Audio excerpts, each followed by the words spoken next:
Hello, it's nice to be with you again. Today we're going to go off on a little different angle than what we've been talking about, and we're going to explore looking at the international market and if this is something your company should consider, and if so, what do you do about it? So let's start in and take a look at what we've got going on here.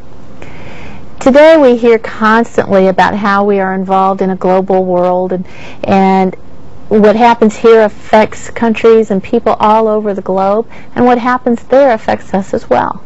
And that's absolutely true, and it holds more so for businesses. There is a huge ripple effect. What goes on in one country definitely affects what goes on in another. And so we're going to start taking a look at what these effects can be. One thing that we're going to look at is world trade. You know, as you probably know, the trade between different countries is just increasing exponentially. It's a huge issue. But what may surprise you is that counter trade still accounts for about 25% of the world trade. Now, what counter trade is when we exchange products, not currency.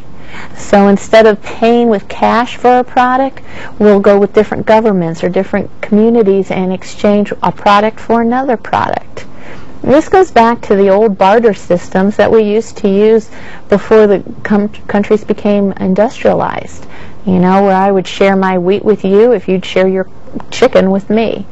And this still goes on. It's still a viable means of doing business in today's world marketplace. We also need to look at the market conditions. Some of the things we would consider that we're not going to explore in detail here is currency exchange rates, you know, how the economy over there affects the economy over here, etc. The value of our dollar, what that dollar can buy in the United States or elsewhere, is dependent on the value of the yen, of the euro dollar, of everything else. So those are the types of things that we would want to consider. Something else we want to look at are some of the roadblocks that are in place when dealing with other countries. Not all countries are interested in doing business with us. Not all countries want that to occur, and for many times good reasons. One of those is protectionism, where they want to protect their country and their country's industries. If they start bringing in products and allow a lot of products from other countries in, then it could damage and hurt their domestic industries. So in order to protect their economy, their industries, there's different strategies they use. One of them is import quotas. And import quotas means only a certain number of product is going to be allowed into the country. This is usually, again, to protect an economy, to make sure that an industry, especially that's struggling, isn't going to be damaged by imports from foreign countries. We also have embargoes. And embargoes are very similar to the import quotas, except they're usually done for a different reason.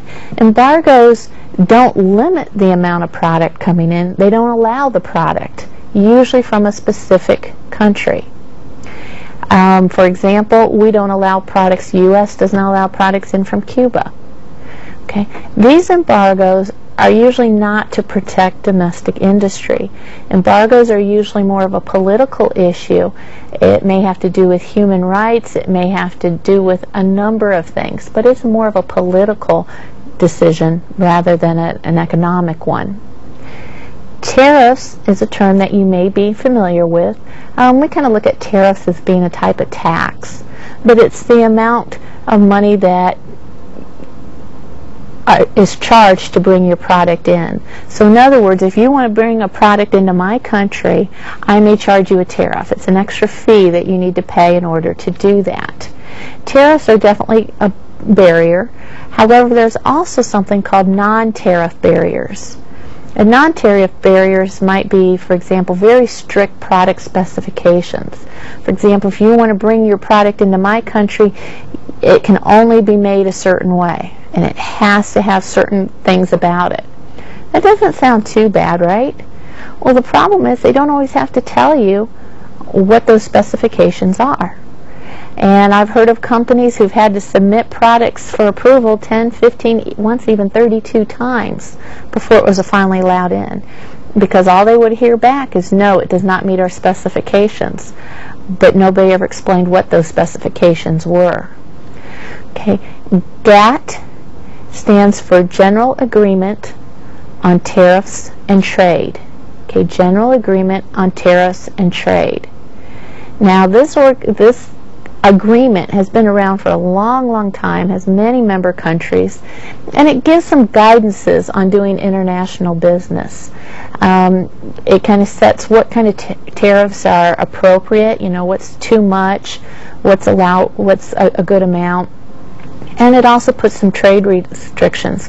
One of them that we'll be talking about in a few moments is something called dumping, and we'll get into that more later. The last of these roadblocks I wanted to talk about was WTO. It stands for World Trade Organization, and you may be very familiar with that.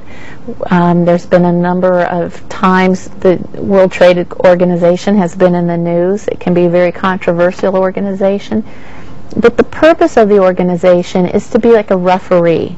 When there are problems dealing with international business and international trade, they're kind of giving the guidelines on what's right and what should happen and what shouldn't. Not every country agrees with that definition, and that's where a lot of the controversy comes into. But if you look at this, there's a lot of problems, a lot of hurdles to go over to do business in another country. So why do we have to pay attention to it? You know, obviously if we want to grow and we really want to expand, international business is where it's going to happen.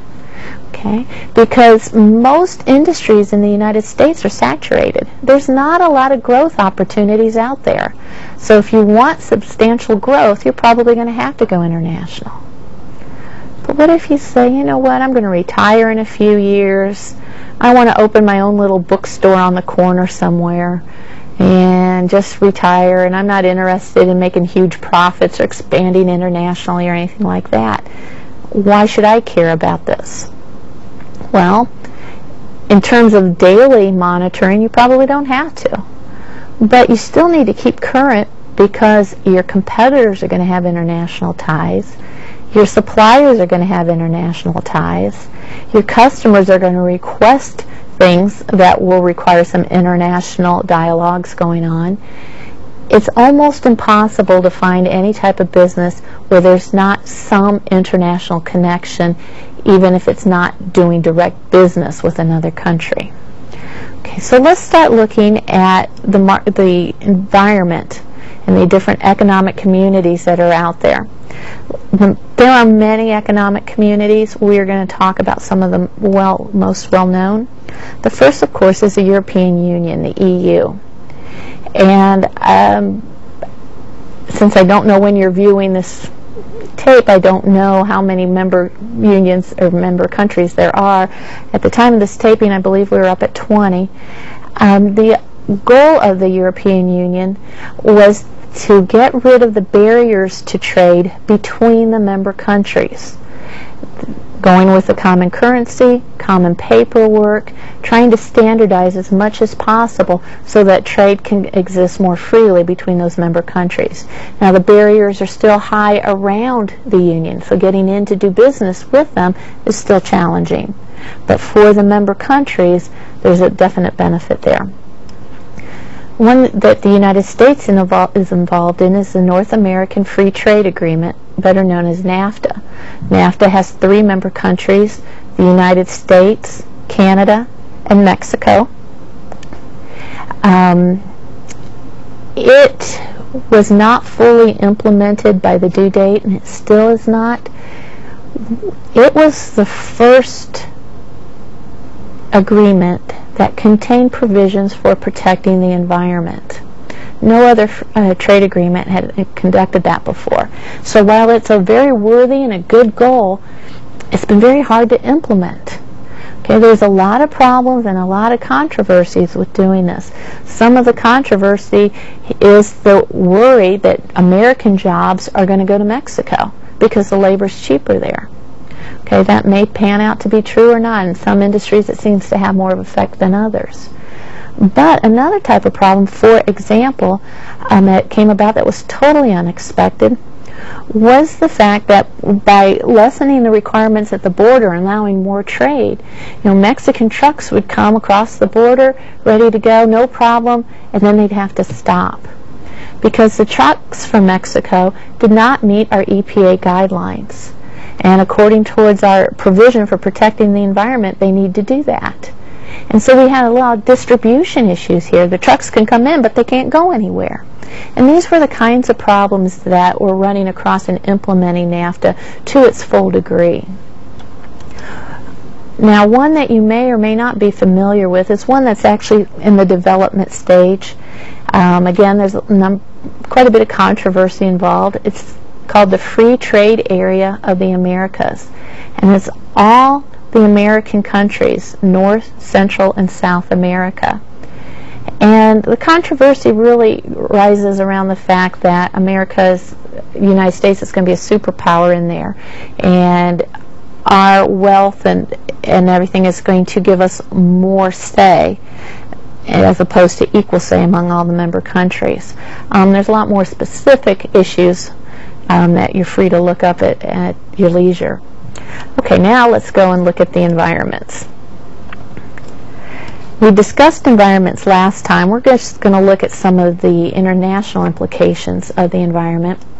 Okay, in terms of the economic, two figures that are commonly quoted are the GDP, gross domestic product, and the GNP, the gross national product.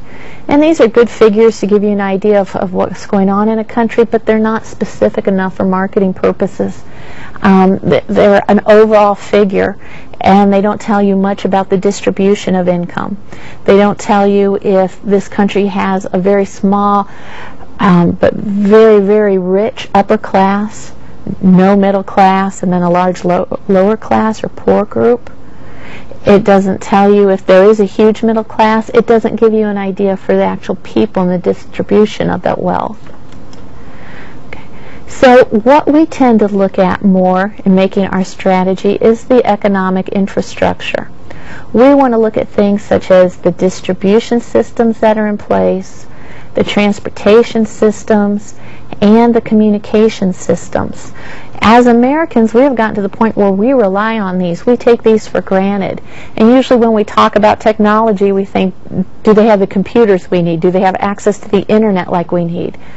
Well, in a number of countries, they don't have the rail system for transporting the product that we need. They don't have the infrastructure, the highway systems that we need. Those things are extremely vital and things we need to consider. We also want to look at the level of development of each country.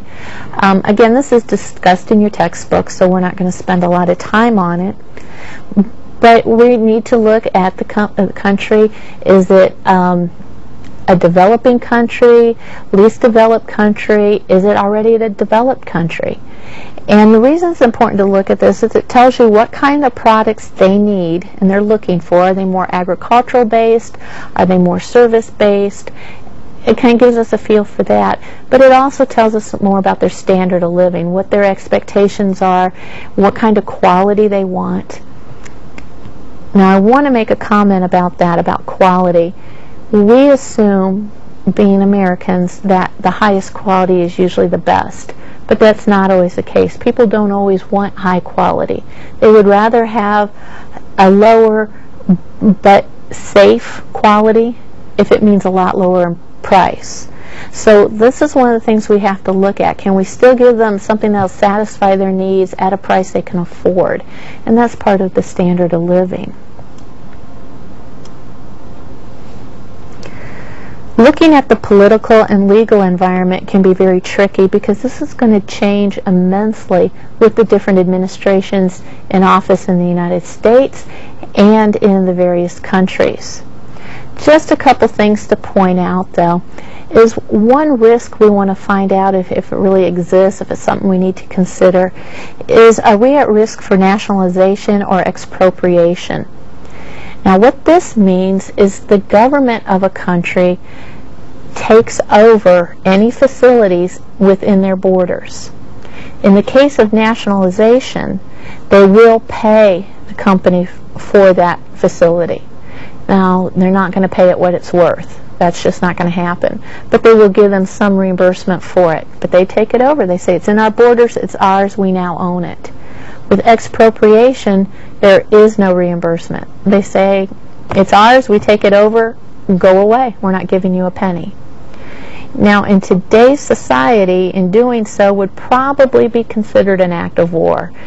So for a country to do that, they have another agenda that they're trying to pursue. And we want to evaluate that before we move into a country. Is this a risk that exists for us there? We also want to make aware of local content rules. Part of this goes back to those product specifications that I mentioned earlier. But sometimes countries do not want a certain type of ingredient. They do not want a product from other countries involved in there, or they want a certain amount of the component parts of a product made from their own country. So, for example, they may be importing this product from, say, the United States, but they want at least 60% of the products, of the component parts inside that product, to be made from their country or sourced elsewhere. Okay, and they have the right to set out those specifications. So that is something that we want to make sure we know before we put any kind of investment into this country. Probably the hardest one to deal with is the cultural environment. And the types of things we're going to be looking at are listed up there. We want to look at the values. We talked about that briefly last time. We want to look at any kind of symbols and superstitions. For example, let's say you get invited over to somebody's house for dinner in another country. And being a good little American, you take a housewarming gift with you. That's appropriate. You need to do that. And you find this beautiful arrangement of 3 white lilies. They're just gorgeous. And so you take that and give that to the hostess. Depending on the country you're in, you just wish death upon that family and their home. Okay, what they symbolize and the superstitions that are attached to that are very important, and it's so easy to make a mistake. In some countries you do not cross your legs because to show anybody the bottoms of your feet is extremely disrespectful. To use your left hand is disrespectful. How are you going to know this? You've really got to study. You've got to have somebody there to help you with this. This is not something that you're just going to pick up and it's going to be easy to learn. Obviously, language can be a real issue. Not only are there different languages, but there's different dialects, hundreds and hundreds of different dialects. In the United States, we experience that all the time. And so many mistakes have been made in advertising and in other business decisions because they didn't take the time to look at the language properly. The last thing I have listed there under cultural environment is ethnocentrism. And that is the tendency to buy products from your own country. We see that in the United States during times of military action or sometimes during Olympics where there'll be a strong Buy American push. And that's the idea behind ethnocentrism. With Americans, it tends to be a cyclical, short-lived tendency. In other countries, it's a very strong feeling where they do not want to buy American products or other countries' products. They want to buy products from their own country. Okay, so this gives you an idea of the things we need to look at and evaluate before we move into a country. Once we've decided we need to do this, how do we actually get in there? That's what we're going to look at here in looking at our specific strategies, starting with entry methods. There are more entry methods than what we're going to cover, but these are the most common. Exporting, before I go through that, let me say we're going through these in order from the least risky to the most risky. Okay, so starting out with exporting, which is the method that has the least risk associated with it. Exporting is when we're based in our domestic country, our home country, and we ship our product to other countries. This is very common, especially now with the internet, where we can base all our activities here at home and we ship it to other countries. We may use an export agent who handles that for us, the actual movement of the product. That's a possibility. But the risk is minimal because all you can really lose is a shipment.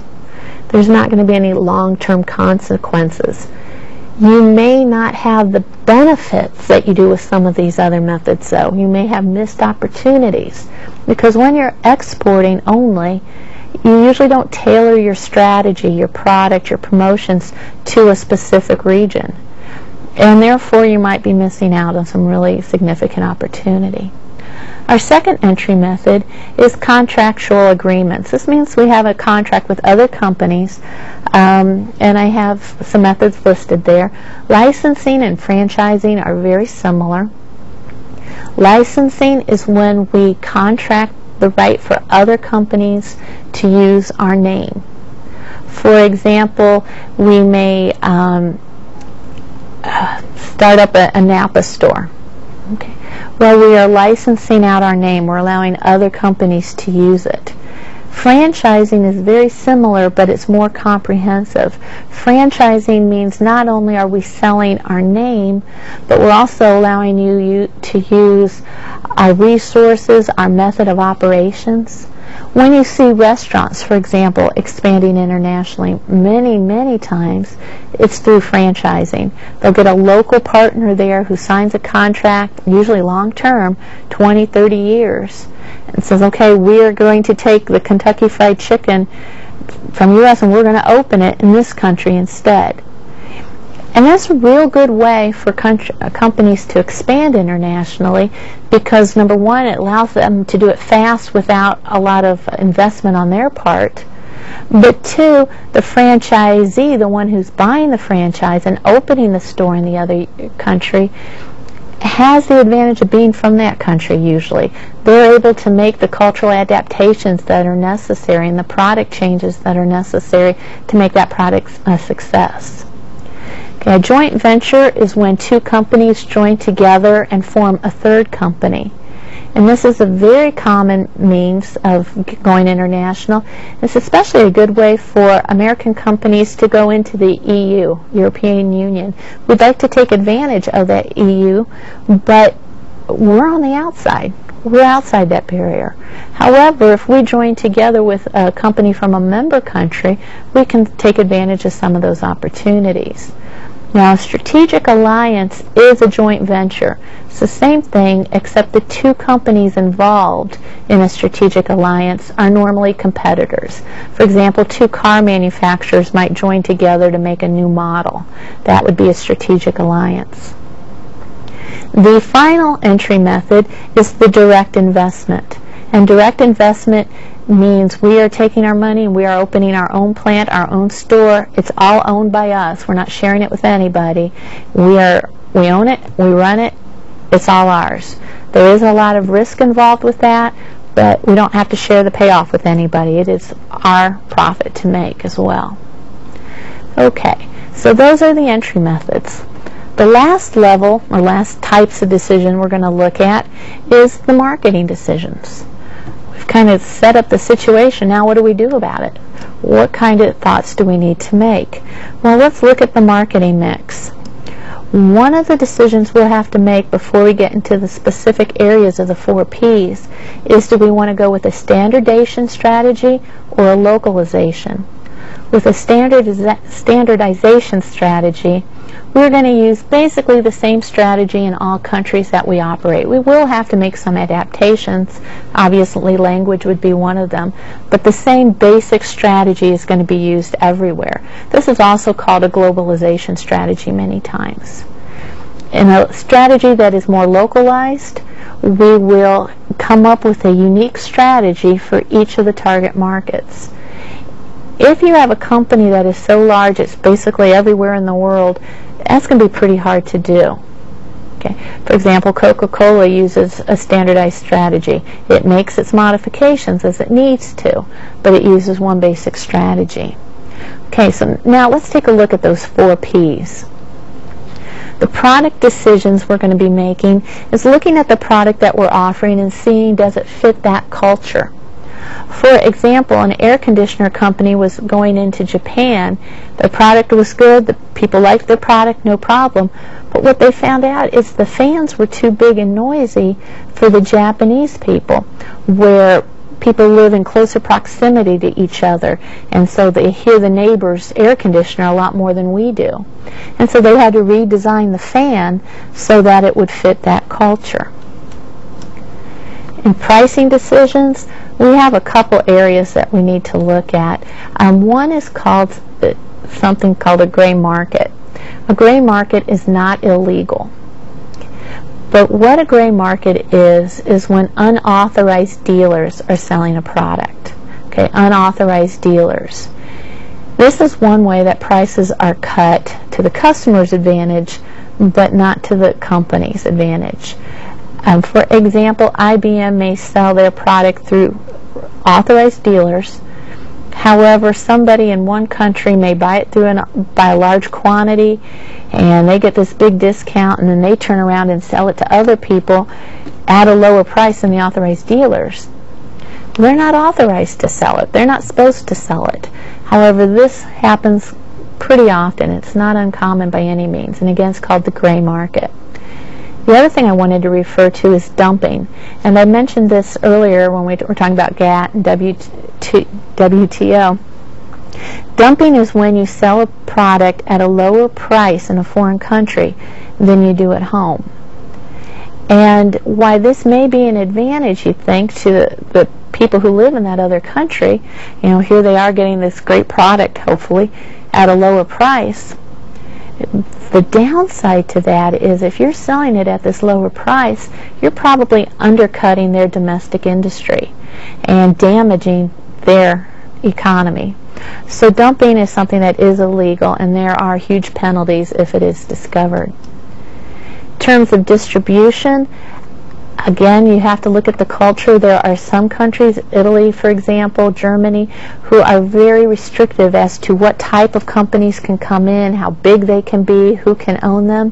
Walmart has experienced quite a bit of trouble in different countries getting access to the people. And then finally, promotional decisions. This is the area where we have the most problems. Research isn't done enough. We assume that we know what's best, and we go in there and make bad decisions.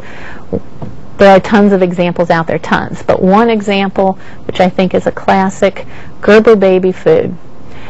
Great product. They decided to sell their product in some South African countries that had a very low literacy rate.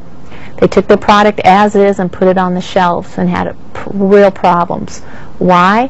Well, if the literacy rate is low, that means you can't read the labels. So how do you know what the product is? By looking at the picture. What picture is on the Gerber baby food label? A baby. They thought this was ground up babies. Very easy to fix. You change the picture to a mother feeding a baby, and the problem's solved. But it's a big, big mistake that they made on that one. Okay, in summary then, businesses who embrace global strategies will be best prepared for today's and tomorrow's marketplace. It's going to help you, again, with your suppliers, with your competitors, even if you aren't involved in international sales yourself. Arrogance and confidence will not bode well for an organization. Always procure local help. Do not assume you can pick up what you need to know on your own. Hire somebody from that culture. Thank you for your time, and I hope you have a great day.